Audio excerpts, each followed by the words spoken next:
mi Padre Celestial levantó a Jesús de la muerte y le dio un nombre, como lo acabo de leer, que es sobre todo nombre. Y conozco varios nombres en este tiempo que me hacen ruido. Conozco el nombre del cáncer, pero ese nombre del cáncer no es más grande que el nombre de mi Jesús. Conozco el nombre del divorcio, pero ese nombre no es más grande que el nombre de mi Rey Jesús. Conozco el nombre de la diabetes, conozco el nombre del engaño, conozco nombres como el COVID, pero ese nombre no es más grande que el nombre de mi Jesús, que es nombre sobre todo nombre.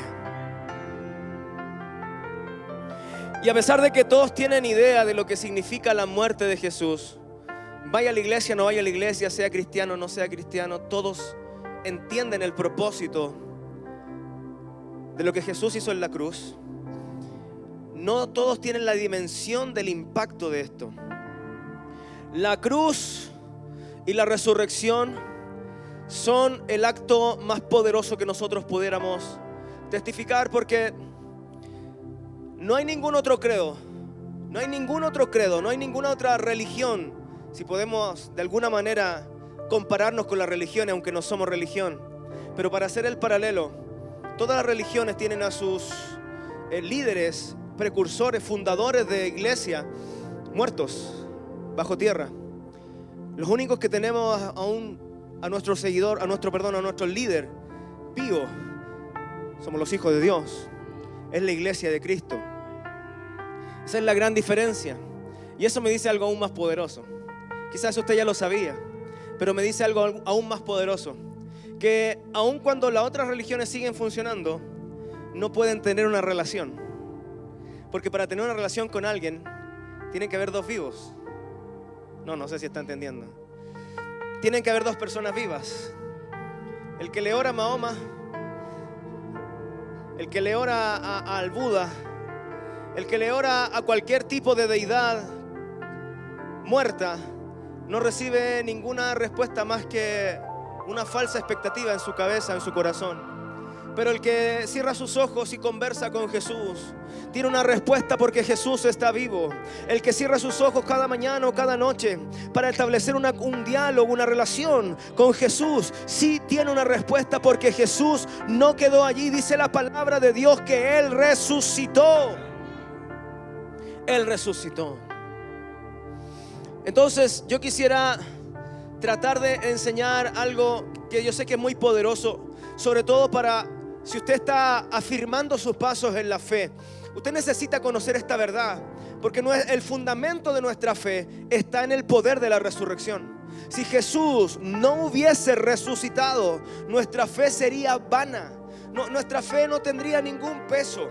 El peso y la identidad, la fuerza de nuestra creencia está en el poder de la resurrección. La cruz fue bueno, pero fue el paso para la resurrección.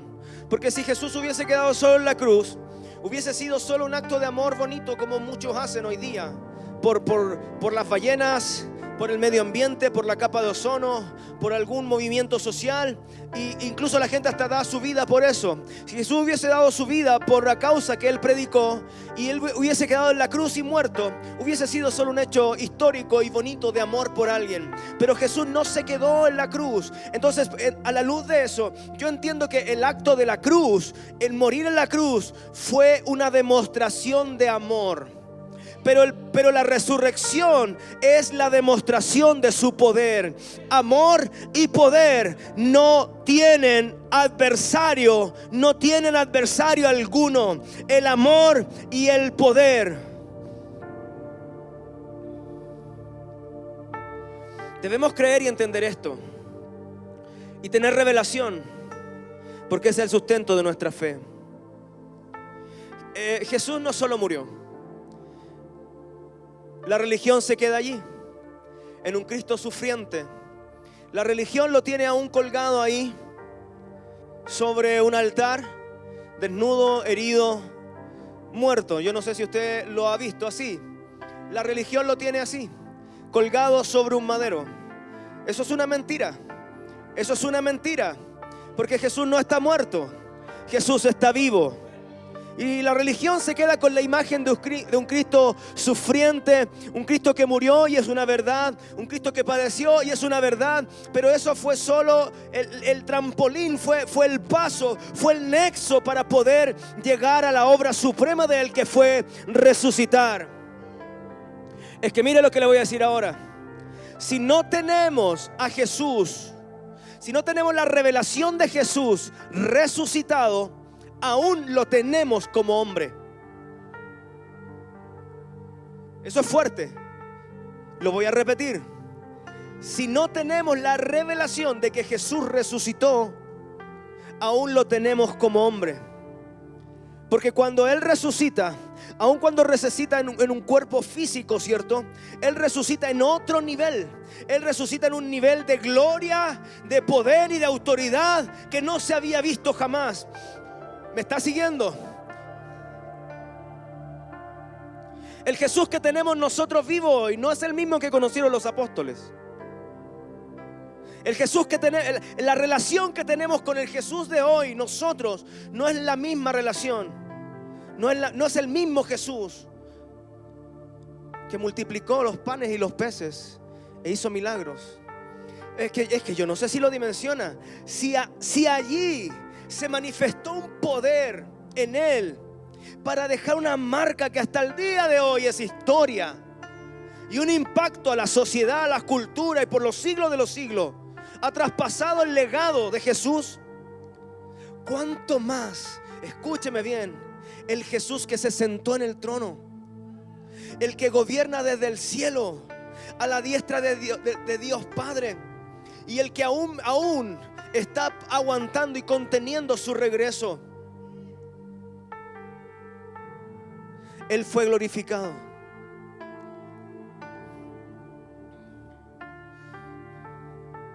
Escuche bien. Según los científicos, el poder, cualquier tipo de poder o fuerza, nunca se pierde, sino que cualquier poder o fuerza se transforma en algo diferente o se canaliza de manera diferente.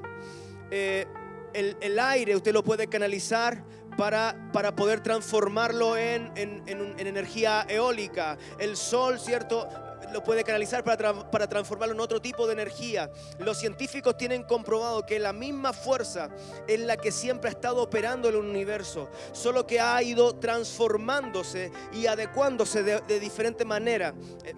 Y hay leyes que lo comprueban. Usted puede haber hace 2000 años atrás, a ver como un científico se le reveló, puede haber lanzado una manzana hace 2000, 3000 años atrás hacia el cielo y la manzana iba a caer. La puede lanzar ahora y si usted tiene una manzana en su casa hacia arriba y esa manzana va a caer. Y esa es la fuerza de la gravedad. Las fuerzas que operan, la que sostiene el universo, la que sostiene las cosas, las estrellas, la que mantiene el perfecto ciclo de la naturaleza, es una fuerza que siempre ha operado. Está aquí mira dónde lo voy a llevar.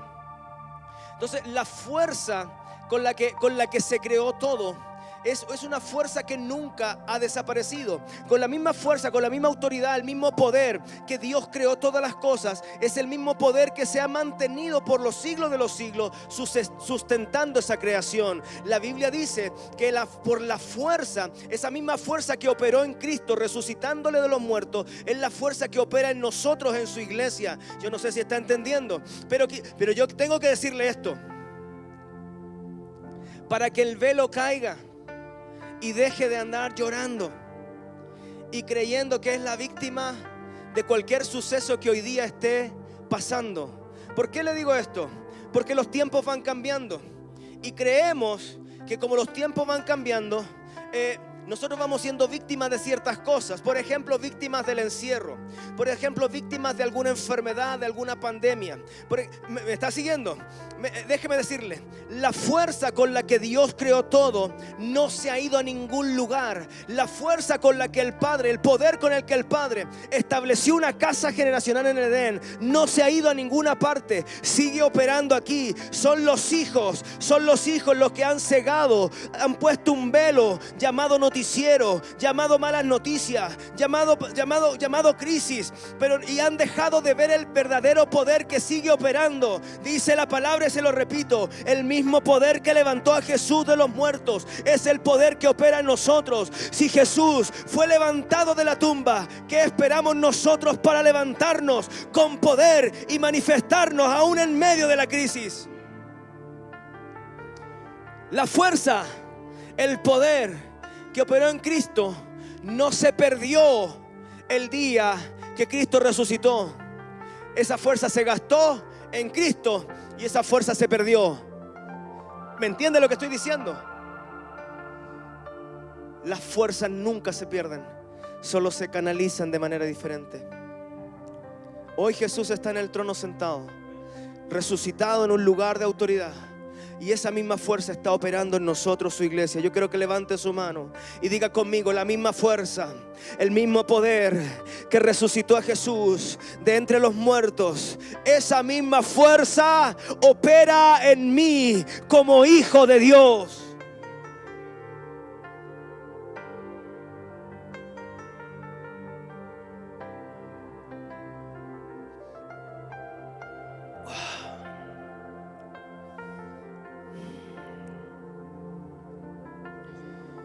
Quiero que escuche esta pequeña enseñanza.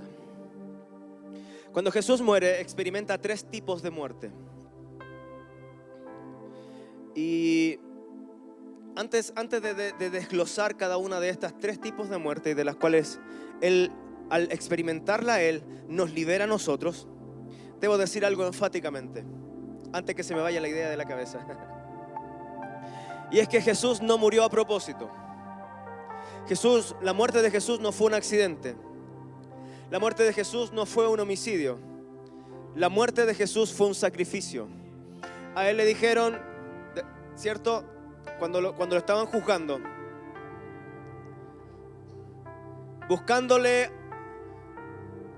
alguna culpa para poder quitarle la vida, pregunta tras pregunta de parte de los altos concilios y autoridades del tiempo, de aquel tiempo, no buscaron razón alguna por qué crucificarlo. Y Él dijo: tranquilo, ustedes no me quitan la vida a mí, yo la doy. Ustedes no me están quitando la vida a mí, yo la doy. Él dijo: yo la doy y yo la tomo. Si pudiéramos entender eso, que Jesús, al no ser un homicidio, un asesinato, sino una ofrenda, entenderíamos el poder, y de nuevo ocupo la misma palabra, el poder del legado de esa ofrenda. No hay ofrenda, los que son hijos de Dios van a entender esto. Cada ofrenda que nosotros damos, cada acto de amor que nosotros hacemos, cada sacrificio que nosotros hacemos por el Padre, no queda sin ganancia, sin recompensa. ¿Lo hacemos por amor? Claro que sí. ¿Lo hacemos por obediencia? Claro que sí. Pero dice la palabra de Dios que es una enseñanza bíblica, es fundamento bíblico de que cada sacrificio es una ofrenda grata delante de Dios. Entonces, mira el impacto de esta ofrenda. Porque si hubiese sido asesinato, no tendría el impacto. Porque un asesinato no tiene el impacto de una ofrenda. Un homicidio no tiene el impacto de una ofrenda. Pero como fue una ofrenda, y no cualquier ofrenda, sino que fue la ofrenda perfecta, tiene un impacto hasta ahora. Ok. Primera de Corintios capítulo 15 verso 17 dice: si Cristo no ha resucitado, entonces la fe de ustedes es inútil y todavía son culpables de sus pecados. En ese caso, todos los que murieron creyendo en Cristo están perdidos. Y si nuestra esperanza en Cristo es solo para esta vida, somos los más dignos de lástima de todo el mundo. Lo cierto es, escuche esto, lo cierto es que Cristo sí resucitó de los muertos y Él es el primer fruto de una gran cosecha, el primero de todos los que murieron. ¿Escuchó bien? ¿Se da cuenta el impacto de la ofrenda? en el verso 17, el apóstol Pablo dice que si nuestra fe, si Jesús no resucita, nuestra fe es inútil, vana nuestra fe. Y si Jesús no resucita, todavía seríamos culpables de los pecados. Él fue el Cordero perfecto. Él fue el Cordero inmolado perfecto que borró, eliminó el pecado del mundo. Dice el 19, y si nuestra esperanza en Cristo es solo para esta vida, ¿escuchó eso? Dice, somos los más dignos de lástima. ¿Se han reído de ti por ser hijo de Dios, por ser cristiano? ¿Se han reído de ti? Bueno, se ríen sin razón, porque lástima deberían tener de nosotros, o hacer mofa de nosotros, o burla de nosotros, si Jesús no hubiese resucitado. Así que ¿de qué tengo que avergonzarme yo si yo no estoy aquí haciendo el loco? Yo no estoy hablando una locura, yo estoy hablando una verdad. Si estoy en pie aquí, si estoy vivo aquí, es porque Jesús resucitó. Es que nosotros somos hijos de Dios, no porque llegamos a una casa paterna, a una iglesia donde se predica de paternidad y reino. No somos hijos de Dios porque nos cayó la revelación de eso. Somos hijos de Dios porque Jesús resucitó. Somos perdonados porque Jesús resucitó. Todo lo que nosotros podamos ser y hacer, o tener y alcanzar, es por el poder de la resurrección. Si Jesús no resucita, esto que estamos haciendo aquí es tiempo perdido.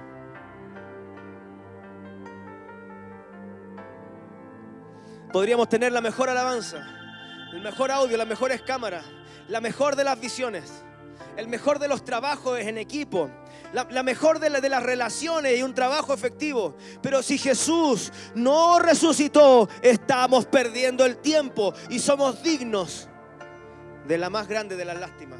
Pobrecito de estos payasos. Si Jesús no hubiese resucitado.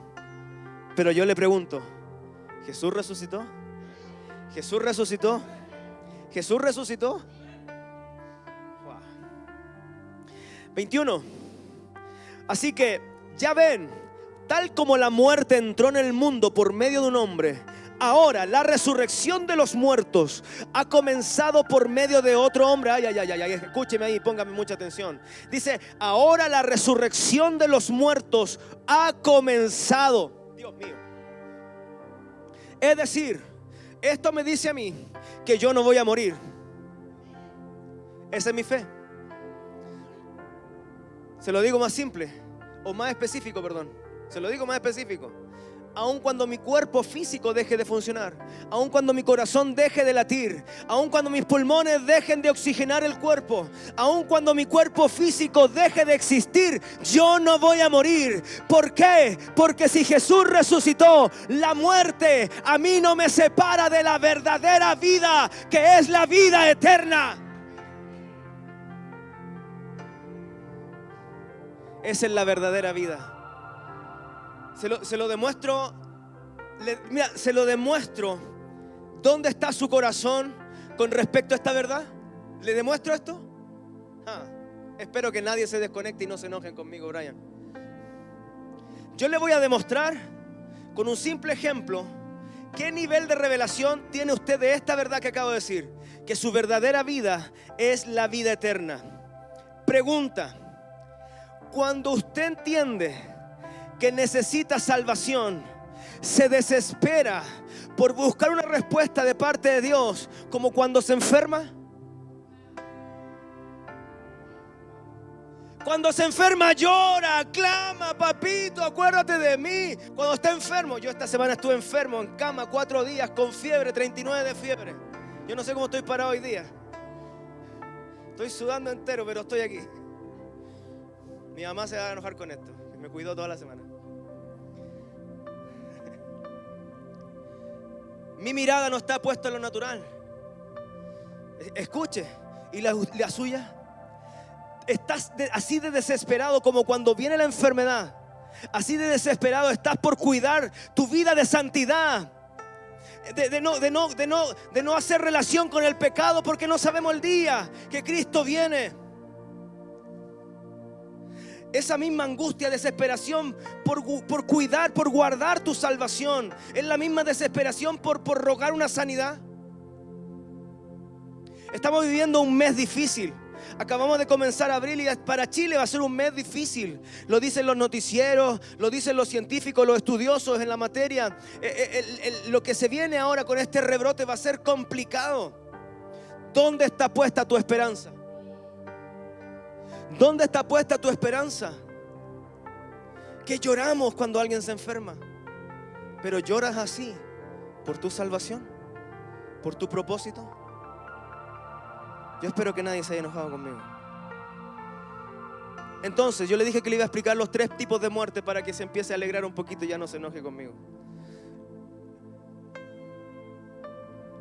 Entendiendo que Jesús fue la primicia y que todo lo que hizo Él, póngame atención, si no, no va a entender nada de estos 3 puntos. Entendiendo que Jesús es la primicia, que Él fue el primero, ¿cierto? Y que todo lo que Él hizo nos repercute a nosotros. Él experimentó 3 tipos de muerte. Número 1, Él experimentó la muerte física. Dice Lucas 23:46. Ojalá usted tomara nota de esto hoy día. Lucas 23:46. Entonces Jesús, clamando a gran voz, dijo: Padre, en tus manos encomiendo mi espíritu. Y habiendo dicho esto, expiró. Cuando Jesús murió en la cruz, no fue solo un acto simbólico. No fue solo un acto simbólico como nosotros vamos a recordar, ¿cierto? La cena del Señor con un acto simbólico. Jesús no murió simbólico, Él murió. Él murió, su cuerpo murió, su cuerpo fue herido. ¿Por qué hizo esto?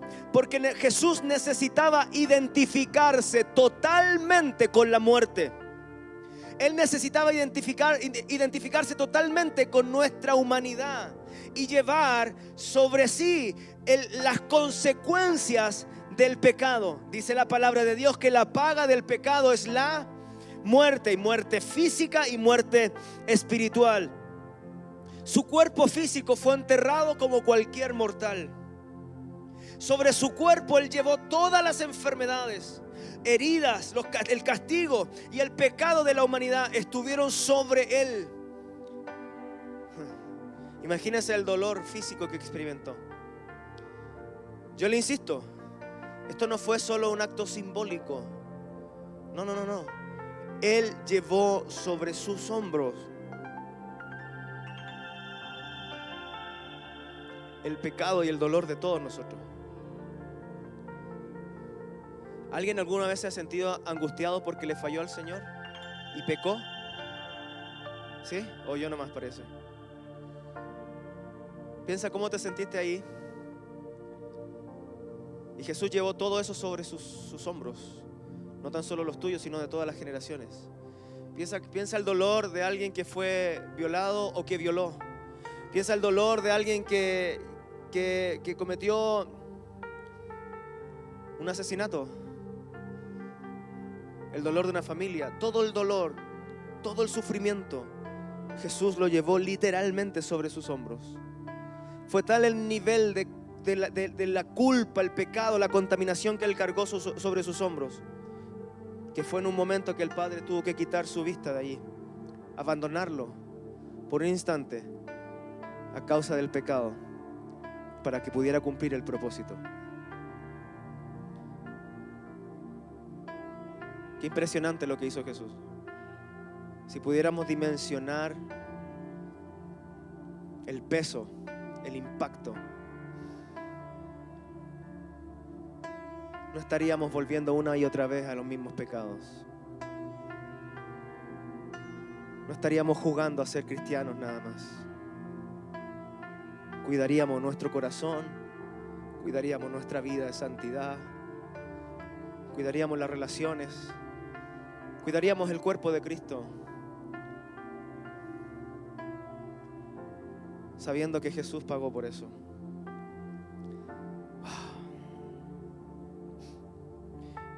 Jesús entonces se identificó, número 1, con la muerte física. Lucas 23:46. Número 2, Jesús también experimentó una muerte espiritual. Dice de Corintios capítulo 5 verso 21. Al que no conoció pecado, por nosotros lo hizo pecado, para que nosotros fuésemos hechos justicia de Dios en Él. Se lo leo de nuevo. Al que no conoció pecado, ¿quién es Él? Jesús. Por nosotros lo hizo pecado, para que nosotros fuésemos hechos justicia de Dios en Él. Usted sabe que el pecado separa al hombre de Dios, ¿cierto? Bueno, esta fue la primera consecuencia después de morir naturalmente. Jesús experimenta una muerte espiritual, o sea, vamos sumando, no tan solo muere físicamente, sino que también muere espiritualmente. Él fue abandonado por su Padre. Ocurre una separación espiritual con su Padre. Por tanto, esa desconexión espiritual es como literalmente lo hubiesen desconectado de la máquina, desahuciado. ¿Me está entendiendo?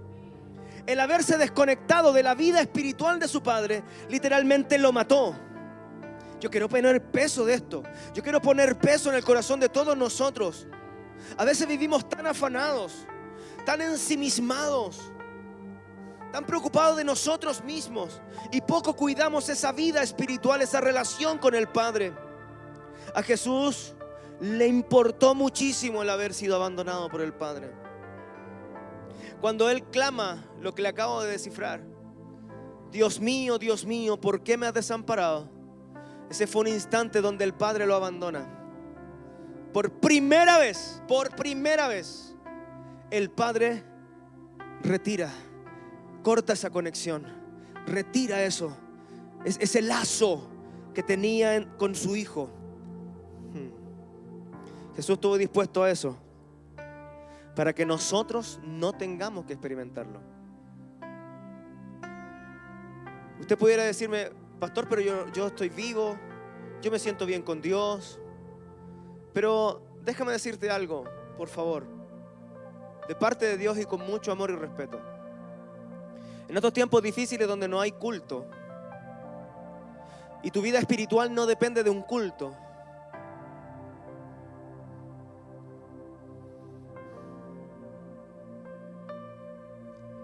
¿cómo está tu relación con Dios?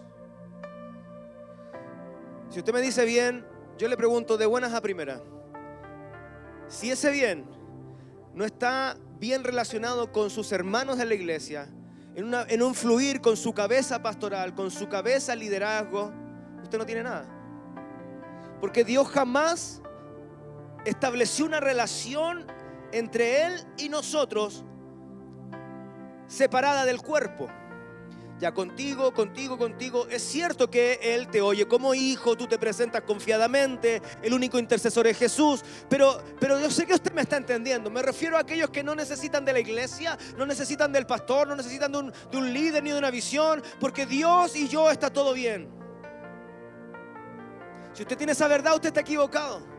Porque Jesús no murió solo para hacerte feliz a ti y a otros cuantos más que entienden de esa manera. Jesús murió para salvarnos a todos y para hacernos una iglesia, un cuerpo. Y Él la cabeza de un cuerpo, no la cabeza tuya, la cabeza mía, la cabeza de otro.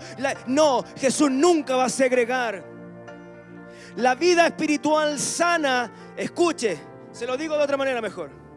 Una buena relación con Dios siempre va a ser una buena relación con los hombres. Una buena relación, una vida espiritual correcta con Dios jamás te va a hacer rechazar a la iglesia, ni hablar mal de la iglesia. ¿Cómo podríamos hablar mal de la iglesia si Jesús murió por ella? Si Jesús murió espiritualmente, es para que nosotros tengamos una vida espiritual continua. ¿Me está entendiendo? Entonces, Jesús experimentó muerte física. ¿Para qué? Si yo le dije al principio, todavía no vamos a la tercera. Yo le dije al comienzo, antes de desglosarle estos 3 tipos de muerte que experimentó, yo le dije: Jesús es la primicia para que lo que Él experimente, lo experimentemos nosotros. Yo le pregunto, ¿por qué Jesús experimentó muerte física? ¿Para qué? Para que tú y yo no muriéramos. Número 2, ¿para qué experimentó una muerte espiritual? para que nosotros tuviéramos una vida espiritual. Y número 3 es la muerte segunda, que se denomina, se lo pongo como fundamento, Apocalipsis capítulo 1, 17 y 18. Cuando le vi, caí como muerto a sus pies, y él puso su diestra sobre mí diciéndome: no temas. Jesús le habla a Juan y le dice: no temas, yo soy el primero y el último, y el que vivo y estuve muerto, mas he aquí que vivo por los siglos de los siglos. Amén. Y dice: y tengo las llaves de la muerte y del Hades. Hades significa lugar de muerte, o donde están los muertos aguardando el juicio final.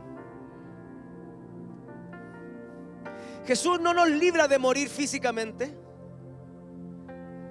Todos vamos a morir físicamente, pero sí nos libra de una muerte espiritual eterna. Jesús no nos libra de morir naturalmente, pero sí nos libra de morir eternamente. Ay, tiene que entender eso. Tiene que entender eso. Jesús no nos libra de morir, sino de morir eternamente. Porque para los que tenemos esta fe, la muerte física no es dejar de existir, es solo pasar a otro nivel de existencia. Dice la palabra en 1 Tesalonicenses que nosotros vamos a descansar a un lugar de reposo. Cuando nos llegue la hora de nuestra muerte física, nosotros no vamos a morir, solo vamos a ir a descansar, a aguardar, a esperar el regreso de Jesús. Los que morimos en Cristo. La muerte segunda entonces es la muerte eterna. Es la muerte eterna.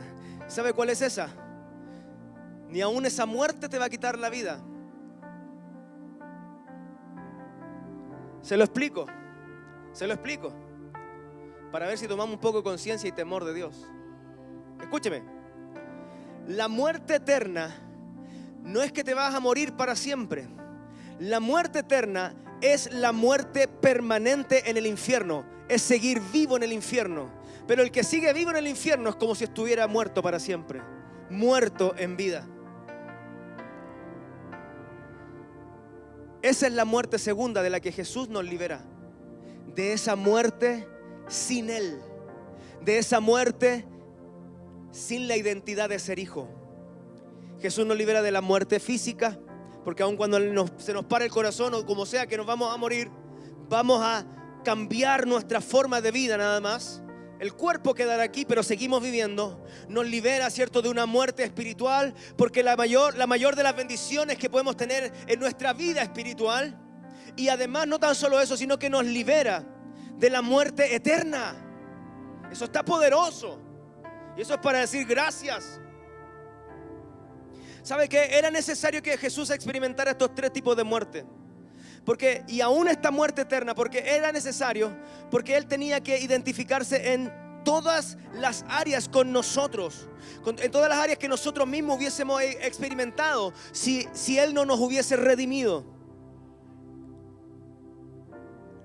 Jesús literalmente, ¿sabe lo que vivió? Él recibió la ira y el castigo de Dios en toda su plenitud. Dice la palabra de Dios que cuando Él muere, en el espíritu Él desciende a lo más profundo. Y Él llega a lo más profundo del infierno, donde Satanás mismo estaba con la llave de autoridad. Y Él, yo creo que la cara de Satanás ahí ya se le desfiguró, como le dije al comienzo. ¿Y tú qué haces aquí?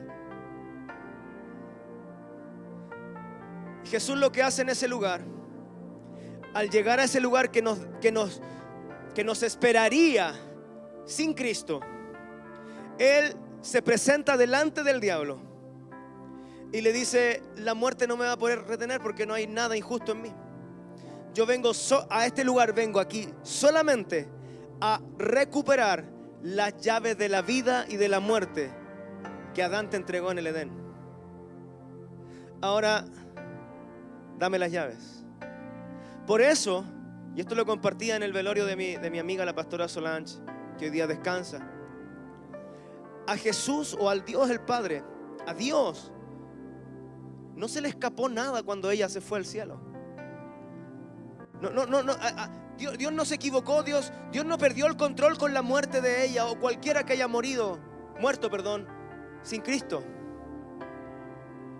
Porque según la palabra, yo entiendo y yo veo aquí, y usted está viendo la palabra, Apocalipsis 1:18, Jesús dice: yo tengo desde ahora las llaves de la muerte y del Hades. Es decir, nadie parte de esta tierra si el Padre no lo autoriza. Entonces pregunta: hijos de Dios, ¿cuántos hijos de Dios hay conectados? ¿Cuántos hijos de Dios hay conectados? ¿Por qué le tiene miedo a la muerte?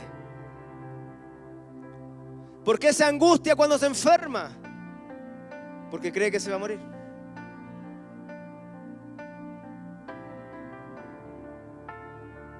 Nadie quiere pasar un proceso como ese, por supuesto. Nadie se ríe esperando la muerte, por supuesto. Hay relaciones, hay proyectos, hay familia, hay hijos. Por supuesto que nadie espera con su cara llena de risa la muerte. Por supuesto que no. Pero seamos sabios. Hijos, seamos sabios. Familia, seamos sabios. ¿Dónde está nuestra verdad? ¿En estas realidades temporales? ¿O tenemos una verdad eterna? Que somos hijos de Dios, que somos salvos, que somos reyes, que somos sacerdotes, que somos real sacerdocio, linaje escogido, que no pertenecemos a esta tierra, sino que pertenecemos a un reino eterno. ¿Cuál es tu verdad hoy? El poder de la resurrección tiene que operar en nosotros para hacernos caminar en esa verdad. La muerte para nosotros no es nada más que un cambio de nivel. Preocúpese si la muerte le preocupa o los pensamientos de muerte le provocan temor. Preocúpese porque ahí yo me pregunto: ¿dónde está su fe? ¿Dónde está su fe?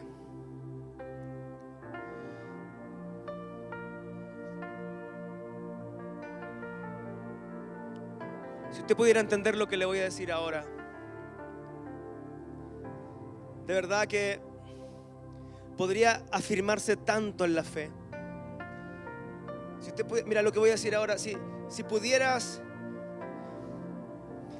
pedir al Espíritu Santo que te revele lo que te voy a decir ahora, de verdad que yo estoy seguro que nada te movería al piso. No te desanimaría nada, nada te desenfocaría. Yo estoy seguro que tú, entendiendo esta verdad, es otra la historia que comienzas a vivir. Escúcheme bien. No hay nada en esta tierra natural, vida, muerte. Lo dice el apóstol Pablo en Romanos capítulo 8. No hay nada en esta tierra que sea mayor al reino de los cielos. Lo digo al revés. Todo se sujeta al reino. Pero pastor, pero ¿cómo entonces hay maldad si el reino gobierna, el reino de los cielos gobierna? ¿Por qué hay maldad? Escúcheme bien. Existe maldad porque aún hay hijos que no hacen su trabajo. Existe gente muriendo sin Cristo porque hay hijos que aún no hacen su trabajo. Aún hay gente enferma en los hospitales porque hay hijos que no hacen su trabajo. ¿Sabe por qué? Porque los hijos de Dios debemos entender esta verdad. Y afírmese con esto: que si nosotros creemos que el reino de los cielos es el reino que gobierna por sobre todo y la tierra se sujeta a eso, ¿sabe quién es el responsable de manifestar ese reino en la tierra?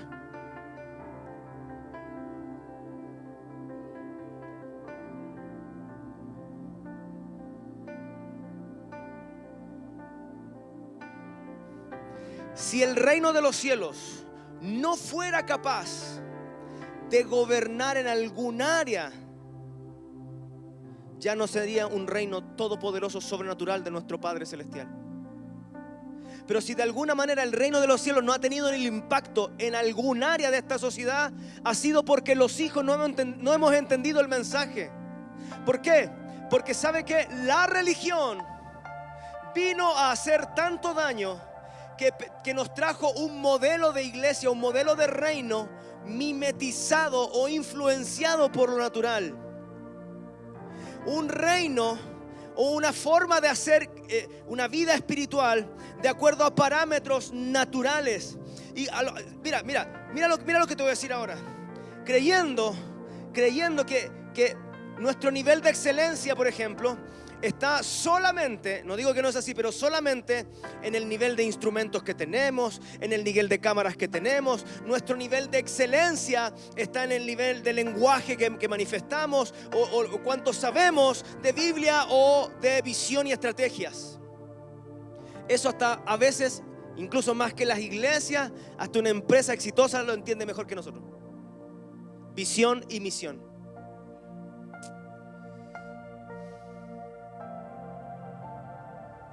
La religión nos engañó y nos mezcló cultura terrenal con pensamientos espirituales. Entonces nos enseñó a vivir una vida cristiana encerrados en un lugar, gritando un rato, haciendo el loco un rato, pero sin ningún impacto en la sociedad. Jesús dijo: vayan al mundo. Jesús nos resucitó solo para nosotros. Jesús nos resucitó solo para que nosotros cantemos el poder de la sangre. Declaro el poder de la sangre, soy sano, soy libre. No. Jesús resucitó y desde esa posición de resucitado Él dijo: toda potestad me es dada en el cielo y en la tierra. Ese fue otro Jesús, ¿cierto? El mismo, pero en un nivel mayor. Sobre todo nombre, Él nos comisiona y nos envía ¿a dónde? Afuera. Hasta que la iglesia no entienda que paternidad y reino van de la mano, no vamos a tener un impacto afuera. ¿El mensaje de la paternidad es el diseño eterno? Claro que sí. El mensaje de la paternidad nos da una revelación de hijos, sí.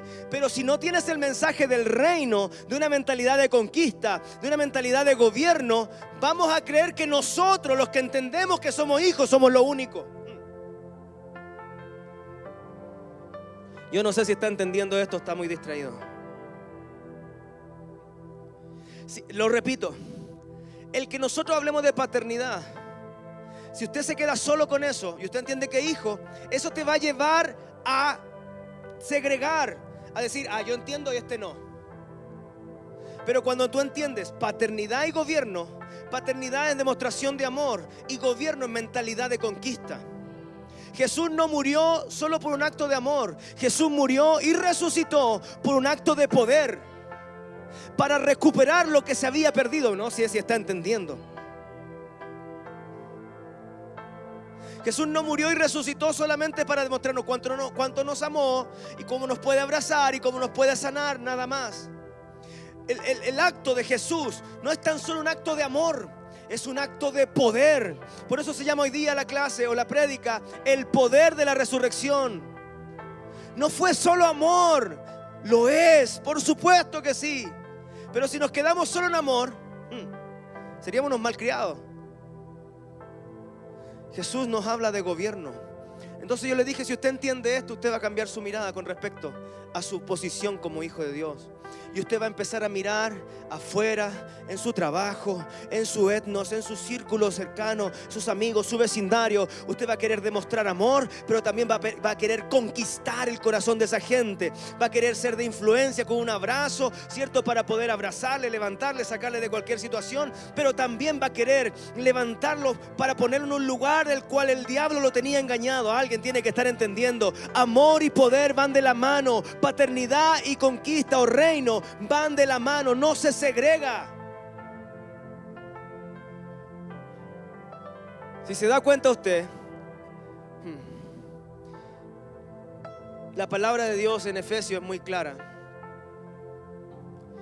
Mira, Él muere. Ya lo acabamos de ver en los primeros minutos de esta transmisión. Él entrega su vida.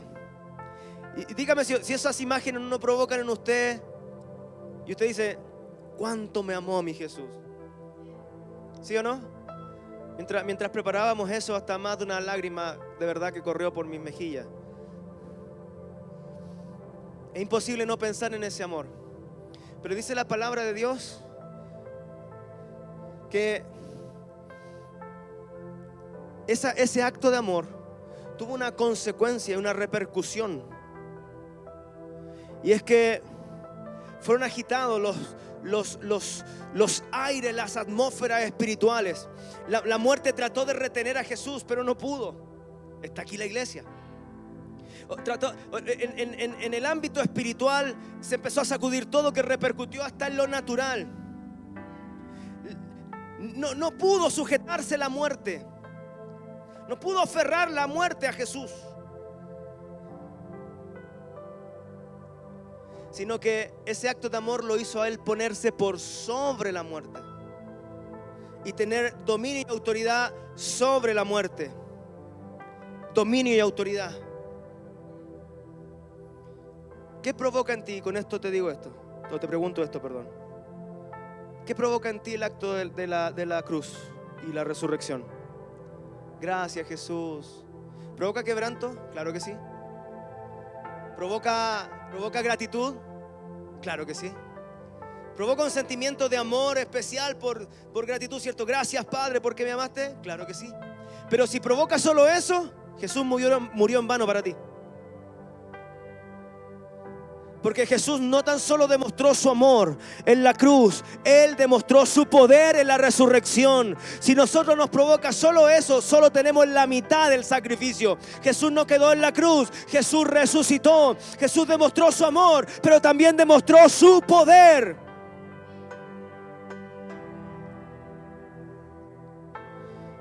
Ay, santo Dios.